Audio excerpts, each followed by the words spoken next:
we're back with the Embodied Love Lounge, and we have an extremely special treat for you. We are in Turkey with the Sir James Marshall. They knighted me. Yes. The Queen didn't do that. We definitely knighted you. Yes. I'm definitely not officially a knight. No. Well, we wanted to go and bring you on today, though, because a lot of times in the sex education world, everyone's talking just about the bedroom, but most people have no clue then how to actually get someone to the bedroom. Yes, you have to do that first. Almost always you have to do that first. Strangely. And if there was to be a knighting around doing that, that would be then you, because you definitely have put a lot of time into that. So maybe just give us a little introduction to what you've been doing in this field, how long you've been doing it. Yes, for sure. Yeah, tell us a little about yourself, James. All right, well, yes, I'm James Marshall, and I run a company called The Natural Lifestyles, and for the last nearly, I think it's 15 years now, I've been teaching almost exclusively men the art and science of meeting women and getting them on dates and then getting them into sexual relationships. So, my work fits within the pickup artistry world, which has a lot of different connotations, some of them negative and some of them understandably so.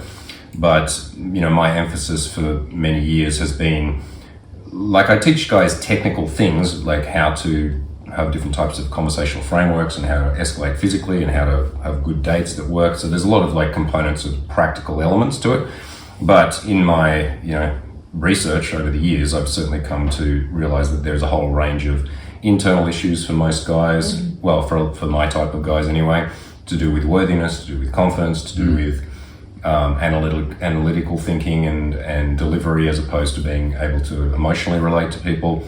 So over the years I've worked with different specialists in my team so that we hit things from various different angles.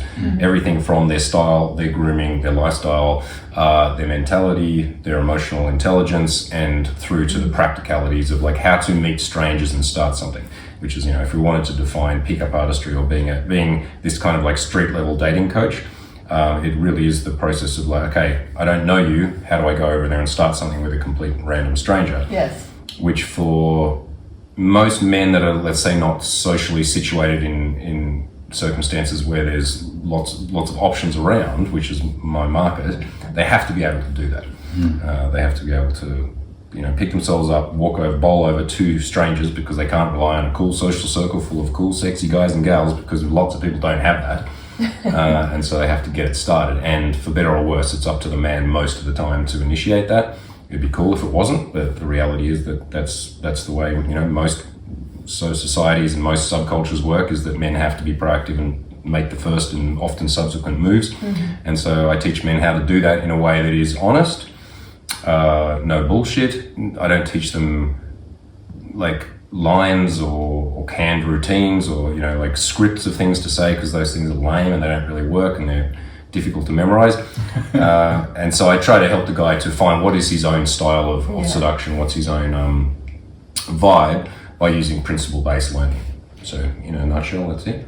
I love it. I'm really excited to have you here. I love you. You're like a brother to me. And what I do love about what you're doing with people, to me, it has integrity. You do really respect women and you want them to have a beautiful time. In this time and age, I think it's really important to bring that element in. So I'm really excited for this conversation. And I have to say, a couple of times I call it the James Marshall, where I'm in a different city and then this guy comes up and he does this thing. I'm like, that is a James Marshall move. And I just love it because it's polite, it's delightful, it lights up my day. This is very lovely. That it's a type of quality of social interaction that I think we could use more of in the world. So. Yeah, I really like how you bring this into an art form, and it's not just sort of like a canned line, one fits all thing. And that's something that we try and do with penetrative sex, and the fact that you're doing this with ethical pickup, I think is amazing. How do you see this kind of then feeding into and keeping intimacy alive in relationships? Well, or intimacy in relationships, just even throughout the whole process. Well, for like the avatar of the standard guy that I'm working with is often like a nice guy, like very, very sweet, often quite shy, often like, let's say, more than above average intelligence intellectually, but maybe below average socially or emotionally. And you know, like you do hear these complaints a lot from women that where are all the good men? And whenever a woman says that, I said, there's 1 there, there's 5 there, there's 9 over there. Like they're actually everywhere. It's just that they're invisible to most women because they don't actually have the proactive skills to go and like present themselves as sexy men, basically. So there's not really a lack of good men out there. There's a lack of good men who are able to. Yeah, they are actually out there. I'm like, where? No, I'm like, no. What you're talking about is you want the player assholes, and there's not that many of those out there. Whereas there's plenty of actually good dudes out there, but they're not necessarily triggering attraction in women, right? Because they're being too polite or taking too much time or just, you know, staring and not doing anything. So for developing their masculinity in a really positive way, they have to learn to be proactive. And that, you know, as we've talked about many times before, that is often what triggers attraction from a woman, or turns it, you know, or she doesn't want it at all. And so, you know, a man learning to be direct and clear with his intention, to be able to project good sexual intent, to be able to not do what a lot of classic nice guys do, which is use covert contracts. So like, which is the standard thing of like, every woman's had this experience where she's had a male friend or an acquaintance who she thought was a friend, and then 8 months into the friendship, he like sends her a poem or leans in and awkwardly tries to kiss her or expresses all his feelings to her, which is a turn off because it's kind of a lie, right? Because they've been presenting one thing as a friend and then hoping to transition into lover, where most women kind of categorize men as either, well, like irrelevant friend or lover material, and they don't usually cross over so much. Whereas for a man, it can be like, oh, whatever, you know, she's my friend and she wants to fuck me today, I'll do that too. I do like that you're bringing this up because it's something I've heard you say as well, that when you're in that dating scene and you're going around, like you're very clear, like to let the person know that this is going to be about sex and not friendship. So there's a very like honest approach to your desires. Would you speak a little more to that? Yeah, like it's not, that doesn't mean necessarily, you know, that doesn't mean being blunt or crude, right? It's not like, okay, you know, it's saying I want to fuck you within the first 3 minutes of meeting somebody. It's that it can be as simple as giving a clear compliment, looking somebody in the eyes and asking them out. Right? Like rather than like, let's hang out sometime, or, you know, maybe we exchange numbers to talk about that thing we're both interested in, which is indirect and weak and can be kind of deceptive. To be just clear about the fact that you want to ask somebody to go out. I want to take you out. I want to, you know, spend the evening with you, and I want to take you for a drink or whatever. This like clears away so much ambiguity, lack of clarity in what's going on, and it gets clearly and quickly to a yes or a no. And like, you know, you brought up when we were kind of chatting about this before we press play, the idea of like ethical pickup, because I understand why the world of pickup has a bad rap. Because certainly back in the early days when I was first starting out, there was a lot of wild and weird characters in this scene who I kind of miss because they were such freaks, but they've mostly been cleaned out at this point. You know, guys using hypnotism or like manipulation. Manipulation. But like, whenever someone says, you know, what do you want your teachers manipulation? I often say, yes, absolutely it is. And then I walk it back, because if I smile at you, I'm manipulating you in some way. You know, like if I step out of I'm walking down the street and I step out and I start to talk with somebody and I'm polite and friendly and cheeky with them, yes, I'm manipulating the events that wouldn't have occurred otherwise. Right? So like, in some sense, you know, seduction is a type of manipulation of the social fabric of, you know, people communicating. But it's to me then it's like influencing them. It's like the difference is, I think where it becomes dark is where I have dark intentions. Like if I'm a single guy and I want to go on a date, it's completely ethical. It's way more ethical for me to roll up to someone, I don't know, in a bookshop or in a park and say, hey, you're looking cute, what's your name? Than it is to try and get a girl wasted at a bar, right? Or to, you know, pretend to be her friend for 3 years, and then, you know, when she's vulnerable after a breakup, you know, go, oh, come here, baby. Which is complete manipulation. There's all sorts of things that people do to pick each other up that are highly unethical. And so, I love that. You know, being able to just like go and meet a stranger and go straight from the get-go, as we say in Australia, let them know I'm here because I'm a man who's attracted to you, and I'm going to find out some stuff about you, and I'm not ashamed or like making apologies for the fact that the first thing I noticed was that you were hot.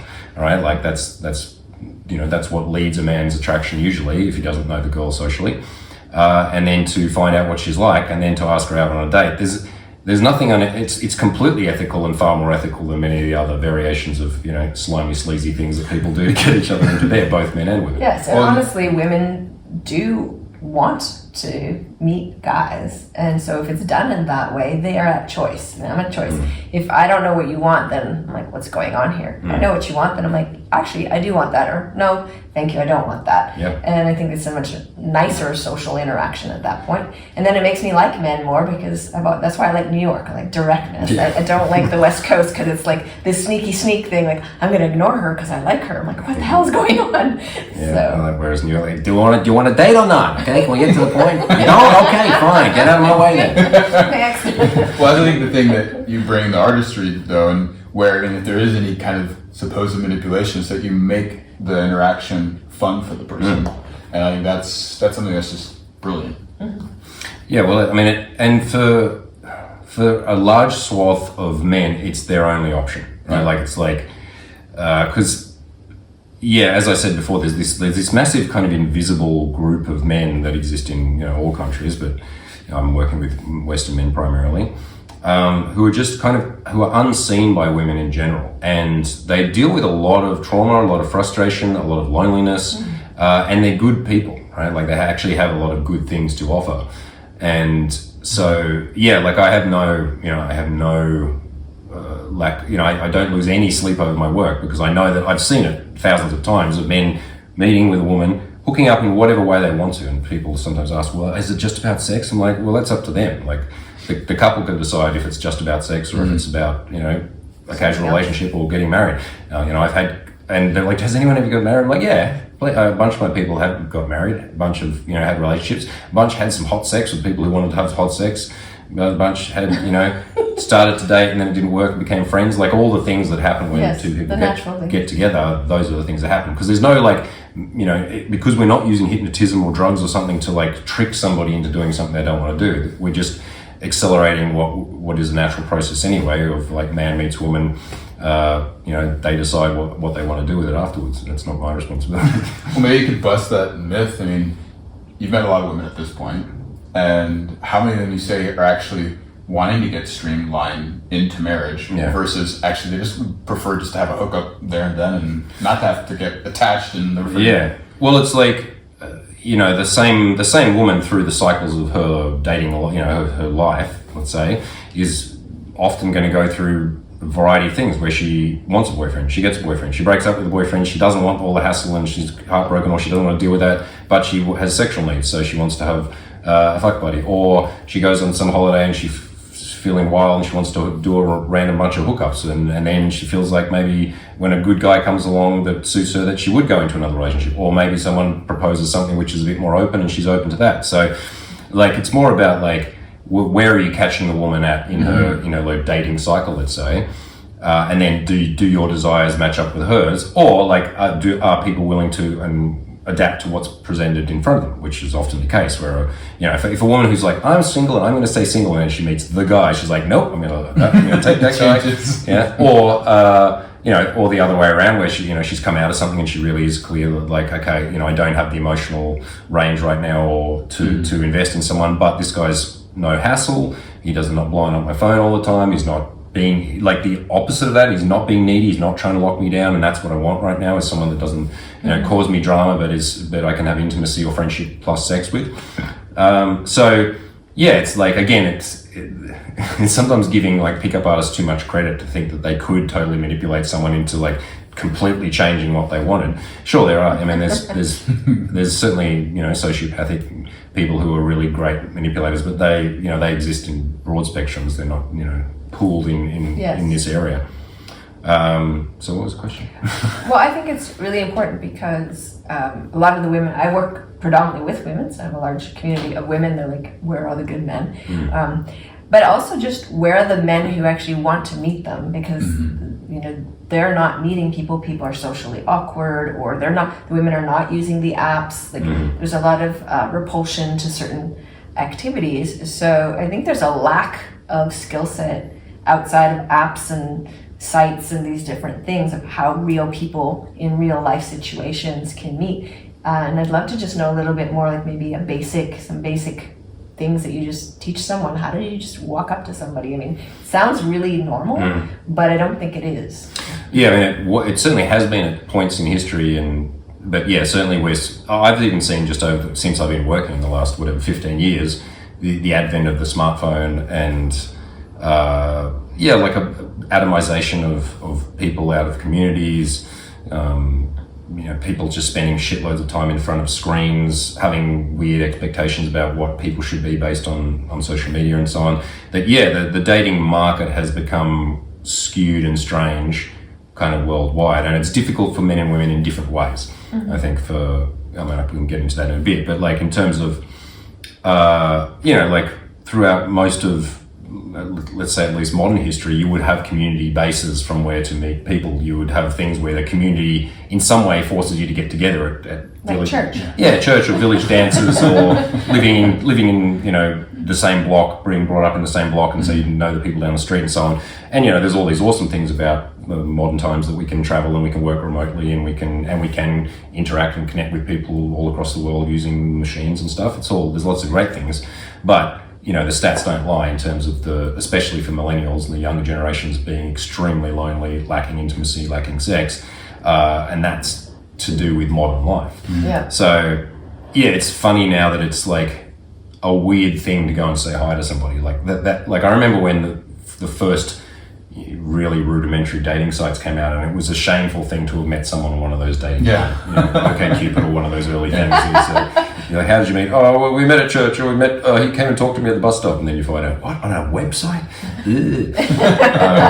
And now, weirdly, within one decade, it's flipped to the other side, that like...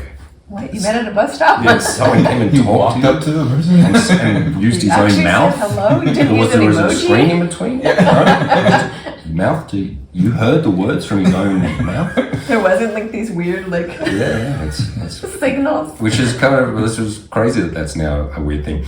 In terms of like some specifics of what do I teach men, like the first moments count, definitely, right? Like a woman is going to screen the man in or out within 5 seconds at least to give him a chance, or 5 to 10 seconds at least to decide whether she wants to give him a chance to have a talk. So for the guy, like the reason why it often doesn't work, or why it comes across awkwardly, is the guy is in his head. He's trying to plan ahead about what he should say, like trying to get ready to say his thing. Yeah. He's also preparing for the worst, right? So often guys that are not used to this will be running movies in their head of the girl, calling the cops, kicking every the time balls. they've been rejected. Yeah, like the nastiest possible thing's going to happen, which can coffee happen. on him. Yeah, like I've seen everything, because I've watched Girl Meets Boy thousands of times. Big part of my job is putting microphones on guys, pushing them out on the streets, talk to a girl, I listen in, and so I've seen everything that can happen in that scenario. And when you see like a spread of like 100 interactions with one guy, you'll typically see that 5 to 10%, and this can depend on the country, like in a very vivacious country like Spain or something, like you might get a lot more positive like social stuff, whereas if you're in Germany or Norway, you might get a lot more coldness, but overall you'll see like 5 to 10% of women will be like blunt, get out of my face, or just blank them. 5 to 10% will be like overly friendly and really like, really engaging, and the rest will be kind of maybe not, I'll see what's going to happen. And that's where a guy that's doing this has to get repetition in, right? You can't just go and talk to one woman and then if she says go away, presume that all women don't want to talk to you, which is often what guys do, which is weird because they're often really analytical and science-based, and then I'm like, that's not a good data spread, mate. You need at least 100 to if you want any real data on this. So the first things that I'm working with guys is to like be more embodied and relaxed. So even just walking over there and feeling their feet as they walk, looking at the girl and projecting a warmth and friendliness and curiosity with their intention with their eyes, because the moment she notices him in her periphery, it's already started. Yes. Right. So if the guy's like tromping over there and she's seeing this guy tromping towards her, and then he goes, then switches it on like, hi, I'm here to do the approaching thing, then it's going to be incongruent. It's going to be weird. So like I always say, it's like the moment you step towards her, imagine that you're in a conversation and you're warm and friendly and you're just curious about it. Then in terms of like, there's lots of practicalities. Like if she's walking towards the guy, then he shouldn't be walking directly towards her. He should be walking, shoulder to shoulder, put his hand out, smile, and then the hand is the stop, and then step into the left if she's on the left, for example. And then present himself in a way where, like, there's lots of technical aspects. If she's doing something, right, then it's good to note that, right? Like, so she's carrying a bunch of shopping and she's got headphones on. If I wave and go like this, likely she'll take it off, and then I say, I can see you're carrying your heavy shopping home from work. You probably don't want to stop for long, but I had to let you know, and then, give her a compliment or tell her that you wanted to meet her. So showing like that you understand her situation, or the girl's walking twice as fast as everyone else on the street. If you can, be smart enough, you can go, okay, well, she's in a rush. So when I go over and say, excuse me, I can see you're in a bit of a rush. You're late for work. That automatically shows her that you have some social nous. Yeah, and you care enough. Yeah, right. That you're actually like, okay, I get that I'm not just trying to impose my situation, or I am a little bit, but I'm going to adapt to yours. And then from there, there's so many different kind of spider webs of what we can do. With guys that are starting out at this at a beginner's level, I usually tell them to give as specific a compliment as they can. It's not always, like, I don't always do that now, but for guys that are scared about revealing their intention, saying that you find her attractive, or you find her sexy, or you love the swing of her hips in that summer dress, or whatever the specific compliment is a powerful thing for a man to just get it out, because then it's really clear what's going on. Yeah. Right, as opposed to anything indirect, anything asking directions, or bolting down the street to then say, those are really interesting shoes, like as if you really cared about the shoes. Because women know that, they know that men don't run down the streets to compliment the fabric of her jacket. But I love that you say that, because I was in a schmancy hotel once in Denver, and I had the shoes. I had nice shoes and really hot pants. And these two guys walk by and they compliment the shoes. And then I look up at the guy who's checking me into the hotel, and like, it's not the shoes they're looking at. He goes, no, shoes. So it was just a really funny It's like moment. the shoes are there to get the attention. They're not there to become the conversational piece.